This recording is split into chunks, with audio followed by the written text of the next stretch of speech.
Shalom, selamat pagi Bapak Ibu Saudara-saudara sekalian. Hari ini Selasa 18 Maret 2025. Saya Pendeta Mike Sahetapi mengajak kita sekalian untuk mengikuti renungan harian yang dikeluarkan oleh Sinode GKO dengan pola 4M, yaitu menerima, merenungkan, melakukan, dan membagikan firman Tuhan. Namun sebelum itu mari kita berdoa. Kami mengucap syukur Tuhan kami boleh ada di hari yang baru ini, semua karena cinta dan kasih Tuhan yang telah menyertai kami sepanjang malam hingga berada di hari pagi ini Tuhan. Kami akan mengawali seluruh aktivitas kami bersama dengan firman-Mu, karena itu Roh Kudus pimpin kami dalam renungan pagi hari ini. Dalam nama Yesus kami berdoa, amin. Renungan pagi hari ini terambil dari Filipi pasal 3 ayat 18 hingga ayatnya yang ke-19 dengan tema peringatan tentang gaya hidup yang bertentangan dengan salib Kristus. Demikian firman Tuhan.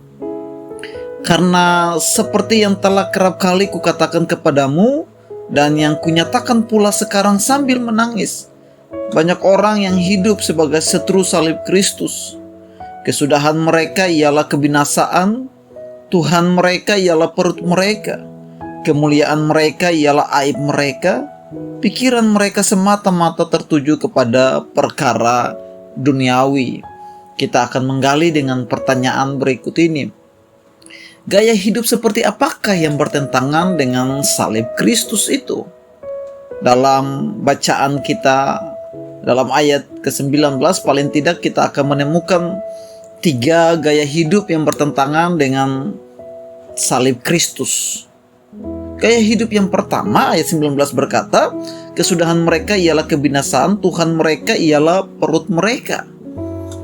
Gaya hidup yang bertentangan dengan salib Kristus adalah Tuhan mereka ialah perut mereka. Apa yang dimaksud dengan Tuhan mereka ialah perut mereka? Tuhan berarti sesuatu yang kita sembah, Allah yang kita sembah, Allah yang kita puja, Allah yang kita cari. Tetapi gaya hidup yang bertentangan dengan salib Kristus adalah dikatakan Tuhan mereka ialah perut mereka. Itu berarti yang mereka cari, yang mereka sembah, yang mereka tuhankan sendiri adalah perut mereka. Apa yang dimaksud dengan perut itu? Kata perut dalam bahasa Yunani di sini dia pakai kata koilia. Koilia yang secara umum menunjuk kepada hawa nafsu. Berarti yang dimaksud dengan Tuhan mereka ialah perut mereka adalah mereka hanya mencari hawa nafsu mereka. Mereka hanya mencari kepuasan, kesenangan, kenikmatan. Dengan kata lain mereka hanya mengejar keinginan-keinginan kepuasan daging. Itu yang mereka tuhankan, itu yang mereka cari, itu yang mereka sembah, itu yang mereka puja-puja, itu yang mereka inginkan, kepuasan, kesenangan, kenikmatan, atau keinginan-keinginan daging. Dan kita bisa menemukan Paulus menjelaskan keinginan-keinginan daging dalam Galatia 5 ayat 19-21 dia berkata, tapi keinginan daging telah nyata, yaitu percabulan, kecemaran, hawa nafsu, perselisihan, iri hati, perseteruan, pertengkaran, pencideraan roh, pemecah, kedengkian, kemabukan, pesta pora. Hal-hal itu bersifat terkait dengan keinginan-keinginan daging. Hal-hal itulah yang mereka kejar. Segala yang menjadi kepuasan dan kesenangan mereka, itulah yang menjadi kenikmatan hidup mereka. Sehingga Paulus katakan bahwa Tuhan mereka ialah perut mereka. Berarti gaya hidup yang bertentangan dengan salib Kristus yang pertama adalah segala kenikmatan, keinginan-keinginan daging, segala percabulan, kecemaran, hawa nafsu, perseteruan, iri hati, pencideraan, pertengkaran, dan sebagainya. Selama kita masih berorientasi dan mengejar semuanya itu, maka sesungguhnya itu adalah gaya hidup yang bertentangan dengan salib Kristus. Padahal kita dipanggil untuk mengikut salib Kristus. Yang kedua dikatakan kemuliaan mereka adalah aib mereka. Kemuliaan itu berarti kebanggaan, kehormatan.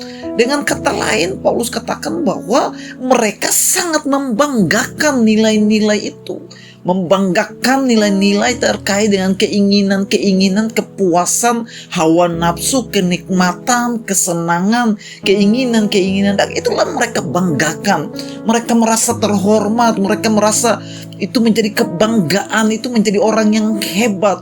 Padahal dikatakan itu adalah sebuah aib.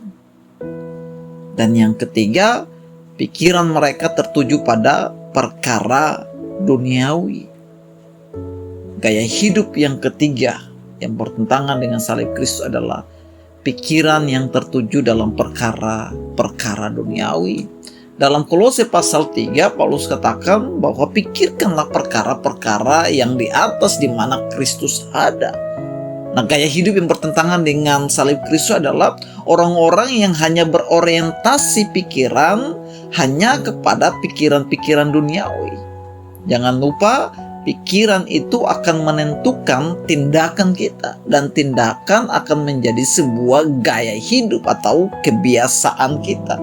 Itulah sebabnya orientasi hidup yang hanya bersifat kepada duniawi, mencari kesenangan duniawi, mencari pengakuan duniawi, mengejar kenikmatan, kesenangan, jabatan, kekayaan, semua yang berorientasi duniawi, bukan berorientasi sorgawi atau bukan berorientasi kepada Kristus, maka itu merupakan gaya hidup yang bertentangan dengan salib Kristus. Dengan kata lain, gaya hidup yang bertentangan dengan salib Kristus adalah orang yang berorientasi hanya kepada duniawi, berpusat kepada duniawi, berpusat kepada kenikmatan, kesenangan, hanya kepada hal-hal yang bersifat materi, kekayaan, jabatan, pengakuan, dan sebagainya. Dan Paulus memberikan peringatan yang sangat tegas.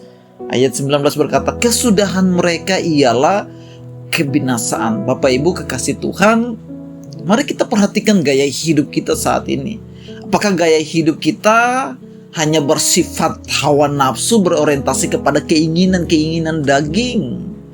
Apakah gaya hidup kita hanya berorientasi kepada perkara-perkara duniawi, mengejar hal-hal yang bersifat duniawi, materi, dan kita mengabaikan hal-hal yang berorientasi tentang Kristus?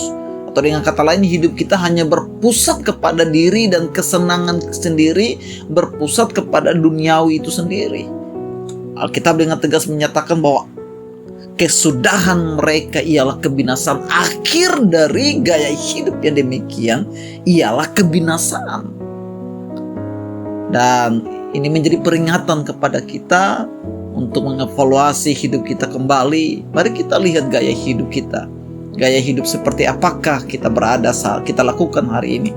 Apakah gaya hidup kita sebagai pengikut Kristus yang memikul salib, yang bersahabat dengan salib itu, yang berorientasi kepada salib itu? Ataukah gaya hidup kita justru bertentangan dengan salib Kristus dan menjadi musuh Kristus, menjadi musuh salib Kristus itu sendiri? Renungkan kembali 3 bagian hal ini dalam renungan pagi hari ini. Biarlah renungan pagi hari ini mengubah gaya hidup kita, mengubah cara berpikir kita, mengubah orientasi kita hanya berpusat kepada Kristus, sebagaimana Paulus katakan dalam ayat yang ke-10.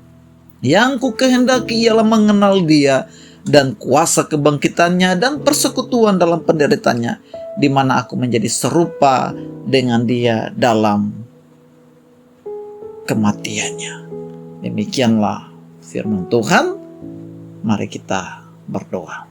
Kami mengucap syukur Tuhan buat firman Tuhan yang datang mengingatkan dan menegur kami, sehingga hidup kami berorientasi kepada salib Kristus, kepada pengenalan akan Allah dalam penderitaan dan kebangkitannya. Di dalam nama Kristus Yesus kami berdoa mengucap syukur. Amin. Selamat beraktivitas. Tuhan Yesus memberkati kita untuk memiliki gaya hidup seperti sahabat salib Kristus. Amin.